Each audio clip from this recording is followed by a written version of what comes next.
무릎 인공관절 수술을 하고 나서도 무릎 앞쪽 통증이 남아있는 분들 많으시죠? 병원에서는 보통 수술은 잘 됐습니다, 운동 부족이에요, 더 움직이세요, 이런 얘기를 많이 들으셨을 겁니다. 그런데 정작 환자분들은 애초에 무슨 운동을 해야 할지 모르시는 분들도 많고 운동을 해도 여전히 아프니까 많이 답답해 하십니다. 안녕하세요, 통증싹 유선생 마취통증학과 전문의 유재혁입니다. 무릎 인공관절 수술을 받고 나서도 남아있는 무릎 통증은 정말 단순히 운동 부족 때문일까요? 아니면 다른 이유가 있을까요? 어떤 운동을 해야 통증이 줄어들까요? 오늘 영상에서 이런 점들에 대해서 정확히 알려드리겠습니다. 시청하시기 전 구독과 좋아요 부탁드립니다.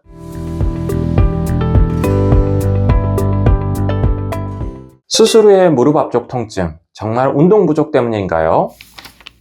무조건 운동 부족 때문만은 아닙니다. 원인은 훨씬 복합적입니다. 진료실에서 자주 듣는 말이 있는데요. 수술이 잘 됐다고 들었는데 왜 이렇게 아프죠? 이런 분들은 대부분 수술 후에 몇 개월이 지나도 무릎 앞쪽이 찌릿하거나 계단을 오르내릴 때 통증이 심합니다. 수술 후 무릎 앞쪽 통증은 운동 부족 하나로 설명되진 않고 근육 약화나 뼈의 위치 변화, 삽입물의 문제 등 여러 요인이 동시에 작용하고 개인마다 원인이 매우 다를 수 있습니다. 즉, 통증이 남아있다고 해서 무조건 운동을 더 하라고만 할 게 아니라 왜 아픈지 원인부터 따져봐야 합니다. 무릎 인공관절 수술 후 무릎 통증, 원인은 뭐가 있을까요?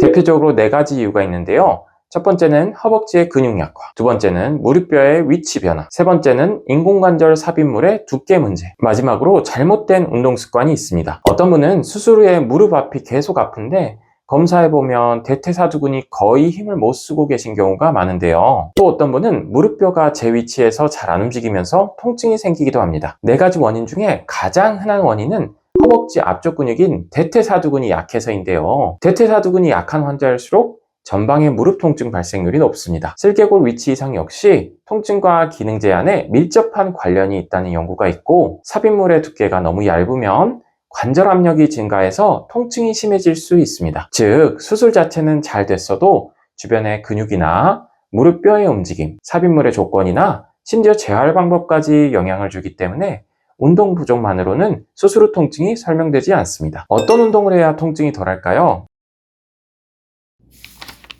원인이 무엇이든 간에 가장 먼저 해볼 수 있는 것은 무릎을 지지하는 근육들을 강화시켜서 무릎의 부담을 줄여주는 방법인 운동과 재활입니다. 이 중에서는 대퇴사두근과 둔근 강화가 핵심인데요.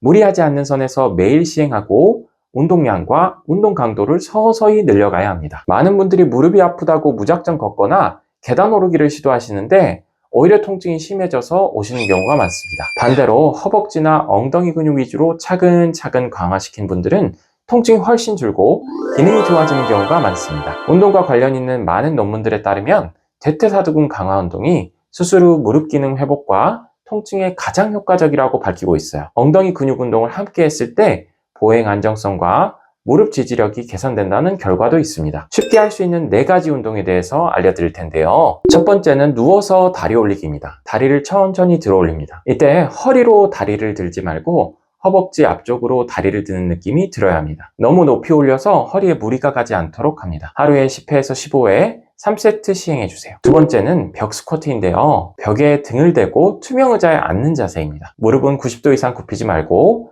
발바닥으로 지면을 누르는 느낌으로 버티세요. 발바닥이 앞으로 밀리는 마찰력을 이용하면 무릎에 무리가 가고 대퇴사두근, 둔근에 제대로 자극이 오지 않을 수 있습니다. 처음에는 10초부터 시작해서 점점 버티는 시간을 늘려보세요. 세 번째는 브릿지 운동인데요. 누워서 무릎을 굽히고 엉덩이를 들어 올립니다. 엉덩이와 허벅지 뒤쪽 근육이 수축되도록 해보세요. 허리에 부담이 생긴다면 잘못된 동작이니 허리에 힘을 주지 말고 엉덩이에 힘을 줘서 올리세요. 네 번째는 옆으로 다리 들어 올리기인데요. 옆으로 누워서 다리를 천천히 올렸다가 내립니다. 중둔근을 강화시킬 수 있는 운동으로 허리 옆쪽이 접히는 느낌이 아닌 엉덩이로 다리를 들어 올리는 느낌으로 들도록 해보세요. 중요한 건 많이 걷기가 아니라 허벅지와 엉덩이 근육을 다시 깨우는 것입니다. 그래야 무릎 앞쪽에 가해지는 압력이 줄어듭니다. 그럼 어떤 운동을 피해야 할까요? 무릎을 과하게 구부리거나 무리해서 오래 걷는 건 피하세요. 운동 부족이라고 의사가 말한다고 해서 계단을 하루에 수십 번씩 오르내렸더니 무릎이 더 붓고 아프다는 환자분들이 많은데요. 깊은 스쿼트나 런지, 심한 계단 오르기처럼 무릎을 심하게 굽히고 쓰는 운동은 인공관절에 불필요한 압박을 줄 수 있습니다. 운동을 무조건 많이 한다고 좋은 게 아닌데요. 무릎 수술 후에는 맞는 운동을 적절한 강도로 하고 매일 서서히 운동량과 강도를 늘려가는 것이 핵심입니다. 오늘은 무릎 인공관절 수술 후에도 무릎 앞쪽이 아픈 이유와 이를 해결하기 위한 운동법을 알아봤는데요. 정리하자면 무릎 앞쪽 통증은 단순히 운동 부족이 아니라 여러 원인이 복합적으로 작용합니다. 대퇴사두근과 엉덩이 근육 강화가 통증을 줄이는데 가장 중요하고, 무리해서 걷거나 무릎 굽힘이 심한 운동은 오히려 해로울 수 있습니다. 결국 운동을 더 하세요가 아니라 올바른 운동을 적정량으로 매일 하세요가 정답입니다. 무릎 인공관절 수술 후에도 무릎 통증 때문에 힘드신 분들 포기하지 마시고 올바른 운동부터 다시 시작해 보시기 바랍니다. 지금까지 통증싹 유선생 유재혁이었습니다. 감사합니다.